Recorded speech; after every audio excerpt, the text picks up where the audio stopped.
IVF successful होगा या नहीं होगा, ये सिर्फ इस पर डिपेंड नहीं करता है कि मेडिसिन या प्रोसीजर्स क्या था। ये कुछ ऐसी चीज़ें भी हैं जो आपके हाथ में हैं और वो टिप्स मैं आज आपको इस वीडियो के माध्यम से दूंगी कि आप अपना आईवीएफ सक्सेसफुल करने के लिए क्या करें, और कुछ मिथ्स के बारे में बात करेंगे, कुछ फैक्ट्स के बारे में बात करेंगे कि आईवीएफ सक्सेसफुल कैसे होता है। तो जानते हैं, चलिए इस वीडियो के माध्यम से।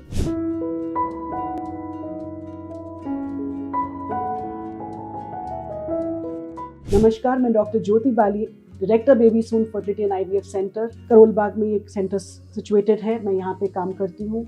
मुझे आईवीएफ की फील्ड में काम करते हुए 15 साल का एक्सपीरियंस है और जो कि मैंने सिर्फ डेडिकेटेडली आईवीएफ में किया है ये काम। अब वो प्रैक्टिकल स्टेप्स के बारे में बात करते हैं कि जो आपको अपने आईवीएफ से पहले करने चाहिए ताकि आपका आईवीएफ सक्सेसफुल हो। अब सबसे पहले तो आप ये जानिए कि आईवीएफ एक बिल्कुल सेफ ट्रीटमेंट है। पहला आईवीएफ विश्व में 1979 में हुआ था। इंडिया 67 डेज पीछे था, तो ये ट्रीटमेंट आज की डेट में एक बहुत एस्टैब्लिश ट्रीटमेंट है। तो जब भी आप सोच रहे हैं कि आपको प्रेगनेंसी नहीं हो रही है और डॉक्टर ने आईवीएफ करने की सलाह दी है, तो आपको क्या करना है? सबसे पहले प्री आईवीएफ हेल्थ ऑप्टिमाइजेशन। इसका क्या मतलब होता है? इसका ये मतलब है कि सिर्फ फोकस हमारा अंडों पे, स्पर्म पे या यूट्रस की लाइनिंग पे नहीं है, आपकी जनरल हेल्थ पे भी है। मैं इसे कहती हूँ प्री एआरटी ट्रीटमेंट, जिसके तहत हम आते ही आपका आईवीएफ ट्रीटमेंट स्टार्ट नहीं करते हैं। पहले हम एक बेसिक इन्वेस्टिगेशंस कराएंगे जिसमें हमें मालूम होना चाहिए कि क्या आपका ब्लड ग्रुप क्या है, पॉजिटिव है या नेगेटिव है, ये भी मेरे लिए जानना ज़रूरी है। उसके बाद आपकी जनरल हेल्थ में आपका हीमोग्लोबिन कितना है, कोई इन्फेक्शन से तो आप सफ़र नहीं कर रहे हैं उस टाइम पे। उसके बाद आपके वायरल मार्कर्स यानी HIV, hepatitis B, hepatitis C, VDRL, ये भी देखना ज़रूरी हो जाता है हमारे लिए कि कोई चीज़ इसमें से पॉजिटिव तो नहीं है। रुबेला का टेस्ट कराना कि आप इम्यून हैं या नहीं हैं। अगर नहीं है तो एक वैक्सीन लगेगी, उसके 4 हफ्ते बाद हम ट्रीटमेंट स्टार्ट कर सकते हैं। फिर थायराइड और प्रोलैक्टिन का टेस्ट होना भी अनिवार्य है कि अगर थायराइड लेवल ज़्यादा है तो हमें वेट करना होगा थायराइड की दवा दे के आपको। इसके बाद विटामिन B12 और विटामिन D3 के लेवल्स क्या हैं बॉडी में। ये छोटी छोटी चीज़ें जो होती हैं हमारी प्रजनन में काम आती हैं, इनके लेवल्स ठीक होना अनिवार्य है। अगर ये डाइट में सप्लीमेंट में हो सकता है तो बहुत अच्छी बात है, नहीं तो हम इसे सप्लीमेंट्स आपको देंगे। B12 और D3 का करेक्ट होना भी ज़रूरी है। HB इलेक्ट्रोफोरेसिस यानी थैलेसीमिया टेस्ट महिला के लिए अगर पॉजिटिव आता है तो पुरुष का होना भी ज़रूरी है। अनफॉर्चुनेटली अगर दोनों पॉजिटिव निकल आए तो PGT-A यानी प्री इम्प्लांटेशन जेनेटिक टेस्टिंग भी होगी, और अगर महिला नेगेटिव है तो हमें फिर और कुछ करने की ज़रूरत नहीं है। इसके बाद हमने ये सब देख लिया, तब हम आते हैं AMH levels, ultrasound, basic ultrasound, और अगर 3D की ज़रूरत है तो वो भी करेंगे। सीमेन एनालिसिस, और अगर उसमें भी कोई प्रॉब्लम है, DNA फ्रैगमेंटेशन है, तो एंटीऑक्सीडेंट्स देना और बाकी सप्लीमेंट्स को देना, वजाइनल इन्फेक्शन को ट्रीट करना before we go for IVF। ये छोटी छोटी चीज़ें बहुत आगे चल के रिजल्ट पे फ़र्क देती हैं। फोलिक एसिड का पहले से स्टार्ट करना ताकि कोई न्यूरल ट्यूब डिफेक्ट्स ना हो, कैल्शियम, विटामिन D3, कुछ और सप्लीमेंट्स, वजाइनल इन्फेक्शंस को क्योर करने के लिए चीज़ें या दवाइयाँ, ये सब हम पहले देते हैं। उसके बाद बॉडी को प्रिपेयर किया जाता है, आप अनीमिक तो नहीं है ये भी चेक करना ज़रूरी है। उसके बाद कोई और hypertension, diabetes, blood sugar levels, ये भी सब चेक करने के बाद कि अगर कोई और चीज़ है तो वो मिस नहीं होनी चाहिए। और अगर एज ज़्यादा है किसी की तो ECG, एक्सरे भी हम करा सकते हैं। हार्ट डिजीज़ नहीं होना चाहिए। कोई और हिस्ट्री है तो वो डॉक्टर को आपको बतानी होगी ताकि वो ऑन रिकॉर्ड रखी जाए। कोई एलर्जी है वो भी पूछा जाएगा। इसके बाद हम कहते हैं अब हमने सब देख लिया है, आप IVF के लिए तैयार हैं। अब IVF क्या होता है? IVF तो ये तैयारी तो पूरे महीने भर की थी या 6 हफ्ते की थी, लेकिन IVF सिर्फ 15 दिन का प्रोटोकॉल है। 12 से 15 दिन। तो 10 से 12 दिन आपको इंजेक्शंस लगते हैं, 4 अल्ट्रासाउंड्स होंगे इस दौरान, कुछ ब्लड टेस्ट होंगे जो हार्मोन्स देखने के लिए होते हैं। उसके बाद एक सिंपल प्रोसीजर जिसपे बॉडी पे कोई कट या टाँका नहीं आता है, इसका वीडियो मेरे YouTube पे है, आप ज़रूर देखिएगा, जिसे हम कहते हैं ओवम पिकअप या एग कलेक्शन वीडियो। इसको आप देख लीजिए कि ये बिल्कुल एक सरल प्रोसीजर है जिसमें बॉडी पे कोई कट नहीं है, कोई टाँका नहीं है। छोटा सा प्रोसीजर है जिसमें एनेस्थीसिया दिया जाता है, आपको कोई पेन नहीं होगा। आप सुबह आएंगे और शाम को आप घर वापस चल कर जाएंगे। इसके बाद एम्ब्रियोलॉजी लैब, उन जो फॉलिकल्स हमने एस्पिरेट किए या निकाले उनके अंदर अंडों को ढूंढा जाता है। M1 यानी इमेच्योर्ड क्या है, M2 यानी मैच्योर्ड एग्स कितने थे, GV जो बेकार थे या बिल्कुल क्वालिटी नहीं होती जिनमें, उन सब की संख्या को काउंट किया जाता है। एक एक स्पर्म के साथ फर्टिलाइज किया जाता है जिसे हम ICSI कहते हैं। और अगर सब कुछ ठीक है तो हो सकता है हम IVF करें जिसमें स्पर्म्स को हम अंडे के आसपास छोड़ के खुद फर्टिलाइज करने के लिए वेट करते हैं अगले दिन तक का। नेक्स्ट डे हम जिसे कहते हैं डे 1, ये डे 0 था। डे 1 पे हम देखते हैं कि 2pn स्टेज यानी सेल्स फ्यूज हुए, कितने हुए, क्या क्वालिटी है, कैसे बने।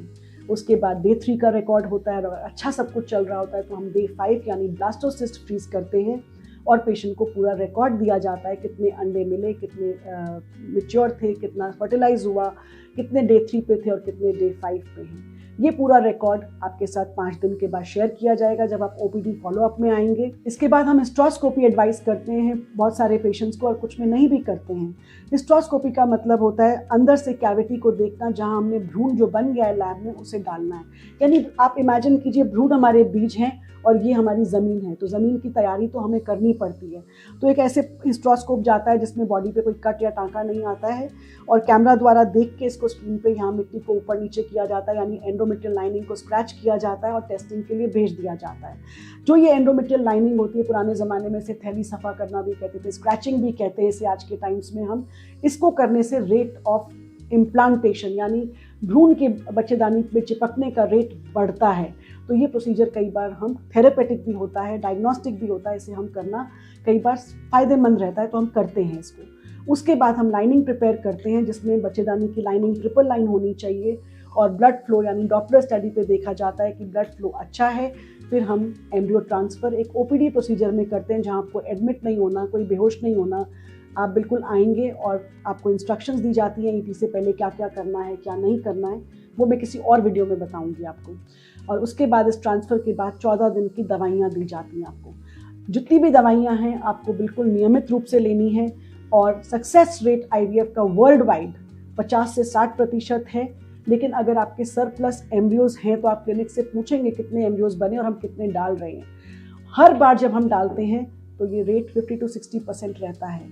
तो अगर आप पहली बार में निकल गए तो बाकी के बैलेंस एम्ब्रियोज आपको मालूम होने चाहिए कितने हैं।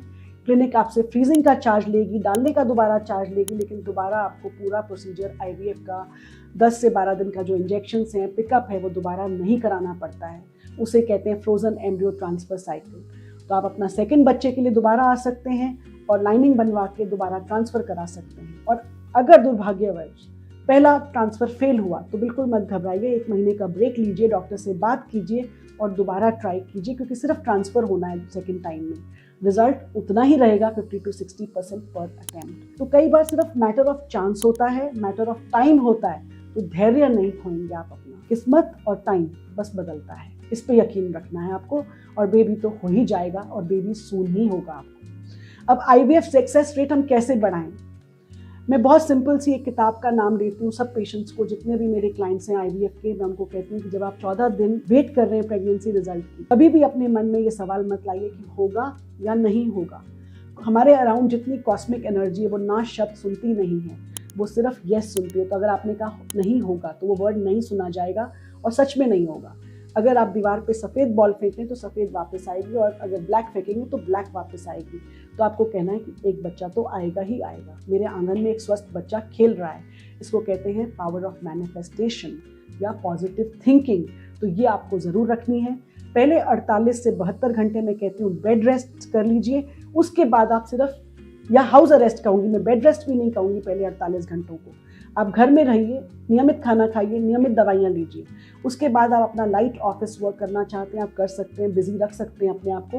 कोई हैवी वर्क, कपड़े धोना या फिर बहुत एग्जर्शन वाला काम ना कीजिए। बाकी एक बार सीढ़ी चढ़ना है या एक बार उतरना है वो भी आप कर सकते हैं। कोई ऐसा स्ट्रिक्ट बेड रेस्ट की आवश्यकता आईवीएफ में नहीं होती है। तो ये एक मिथ है कि बेड रेस्ट करने से रिजल्ट बढ़ेगा। जी नहीं, आपको बेड रेस्ट की आवश्यकता बिल्कुल भी नहीं है। सिर्फ पहले 48 घंटे आप हाउस अरेस्ट यानी घर में रहिए बस। अब ट्रांसफ़र के तुरंत बाद फिजिकल एक्टिविटी से क्या बेबी चिपका या नहीं चिपका, ये सब चीज़ें आप नहीं सोचेंगे। ये कुदरत का काम है, उसे करने दीजिए।